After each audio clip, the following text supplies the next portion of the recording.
Hello students, we will discuss in last video Indian Constitution overview formally created by the Constituent Assembly between December 1946 and November 1949। हमने पिछली बार discuss किया था कि जो constituent है constituent assembly के द्वारा कॉन्स्टिट्यूशन का निर्माण 1946 से 1949 के बीच में किया गया। इस दौरान हमारे इस कॉन्स्टिट्यूशन को बनाने में राष्ट्रीय आंदोलन का एक महत्वपूर्ण योगदान रहा। Drew enormous legitimacy from the fact that is it was drone up. ये किन लोगों के द्वारा बनाया गया या किस तरीके से इसका निर्माण हुआ, वो सारी चीज़ें हम डिस्कस कर चुके हैं। इसमें भी हम यहाँ पर डिस्कस करते हैं, एक बार रिव्यू करते हैं। Immense public credibility, who had the capability to negotiate, command the respect of wide cross section of society. हमारा जो समाज एक विभिन्न सोसाइटी से बना हुआ समाज था, उसका क्या पूरा योगदान इसमें रहा। इसको बनाने वाली जो कॉन्स्टिट्यूएंट असेंबली थी वो कहाँ से आई थी, ये सारी चीज़ें हम आगे डिस्कस करेंगे। Who were able to convince the people that the constitution was not an instrument for an exercise of their personal power। और लोगों को ये किस तरह से वो जो कॉन्स्टिट्यूएंट असेंबली है ये उनको एग्री कर पाई थी इस बात के लिए कि ये उनकी कुछ पर्सनल सोच का परिणाम नहीं है, बल्कि ये एक विस्तृत सोच का परिणाम है। सभी लोगों के हितों को ध्यान में रखकर बनाया गया है। Now we will discuss about the provision of the Constituent Assembly Constitution. Provision of the Constitution.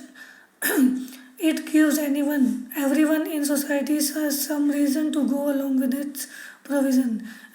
Constitution में कुछ ऐसे प्रावधान रखे गए जिसके कारण सभी लोग इसको फॉलो कर सकें। सभी allowed permanent majority to oppress minority group within society. समाज में रहने वाले जितने भी सोसाइटीज थी, चाहे वो माइनॉरिटी है या मेजोरिटी है, सभी को अधिकार दिए गए।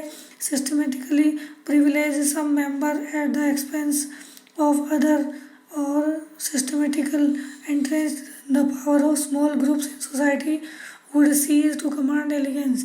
और एक प्रॉपरली सिस्टम बनाया गया है जिसमें कि कुछ जो प्रिविलेज्ड यानी कि कुछ ऐसा वर्ग था जिसको पहले से ही कुछ अधिकार प्राप्त थे, उन अधिकारों को ख़त्म करके सभी जो ग्रुप थे, चाहे वो छोटे थे बड़े थे, सभी लोगों को बराबर के अधिकार देने का प्रावधान किया गया ताकि कोई भी कॉन्स्टिट्यूशन या संविधान का उल्लंघन ना कर सके, उसका विरोध ना कर सके। The more a constitution preserve the freedom and equality of all its member, the more likely it is to succeed. Constitution में ये ध्यान रखा गया कि सभी के जो अधिकार हैं उनकी सुरक्षा का प्रावधान भी रखा गया ताकि कोई भी जो ग्रुप है, कोई भी समाज का वर्ग है, अपने आप को उपेक्षित ना समझे और अपने आप को देश का एक हिस्सा समझे। एक नागरिक के रूप में उसको जो अधिकार दिए गए थे उनका सुरक्षा का प्रावधान भी रखा गया। बैलेंस्ड इंस्टीट्यूशन डिज़ाइन, इसके लिए कुछ जो इंस्टीट्यूशन डिज़ाइन बनाया गया, कॉन्स्टिट्यूशन को बनाने के लिए एक सिस्टम बनाया गया, वो किस तरीके से बैलेंस सिस्टम था।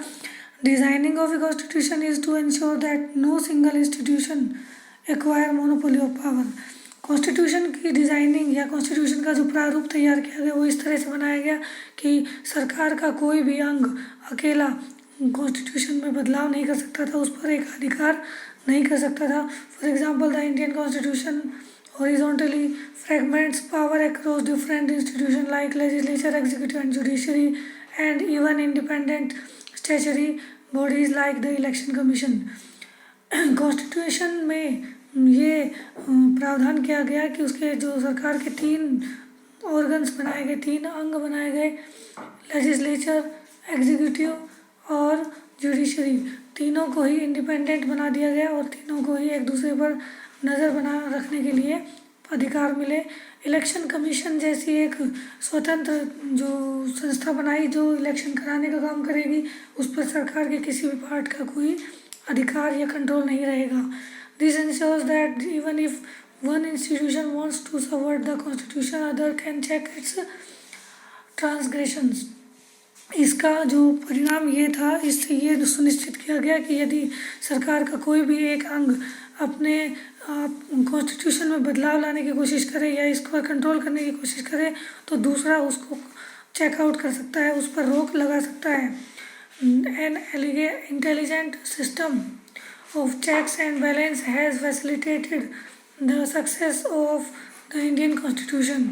और ये जो सिस्टम जो बनाया गया वो एक बहुत ही सोच समझ कर बनाया गया सिस्टम था, जिसमें चेक एंड बैलेंस का सिस्टम रखा गया। मतलब सरकार का के जो 3 अंग थे वो एक दूसरे पर कंट्रोल रख सकते हैं। कोई भी सरकार का कोई भी अंग अगर कोई भी गलत तरीका अपनाने की कोशिश करता है तो दूसरा उस पर रोक लगा सकता है।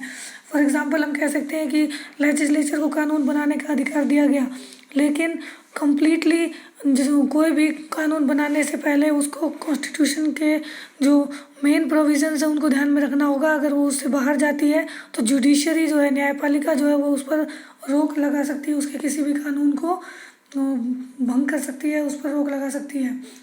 A constitution must strike right balance between certain values, norms and procedures, and authoritative, and at the same time allow enough flexibility in its operations to adapt to changing needs and circumstances। और constitution में इस तरह का balance भी बनाया गया कि constitution को जितना हार्ड रखा गया उतना ही उसको फ्लेक्सिबल भी बनाया गया। ये नहीं रखा गया कि अगर कॉन्स्टिट्यूशन एक बार बन गया तो उसमें कोई भी बदलाव नहीं किया जाएगा। बदलाव करने के तरीके कुछ इस तरीके से रखे गए कि कोई एक संस्था, उसको एक ऑर्गन जो है वो उस पर कंट्रोल ना कर सके, बल्कि सभी को एक अलग तरीके से पूरा लंबा प्रोसीजर बनाया गया। और उसके साथ साथ फ्लेक्सिबिलिटी इस तरीके से रखी गई कि समय के अनुसार उसमें जो बदलाव की ज़रूरत पड़े तो उस बदलाव को भी किया जा सके। Too rigid a constitution is likely to break under the weight of a change। और इसी कारण उसको इतना रिजिड, इतना कठोर रख दिया गया कि उसमें बहुत ज़्यादा जो उसकी वैल्यूज़ हैं उसको चेंज ना किया जा सके। A constitution that is on the other hand too flexible will give no security, predictability और आइडेंटिटी टू ए पीपल। और उसके साथ साथ उसको इतना फ्लेक्सिबल भी रखा गया कि समय के अनुसार ज़रूरत पड़ने पर लोगों की जो ज़रूरतें हैं उनके अकॉर्डिंग उसमें बदलाव भी किया जा सके। तो भारतीय संविधान जितना कठोर है उतना ही फ्लेक्सिबल भी है, उतना ही लचीला भी है। We will discuss next topic in next time. Keep learning.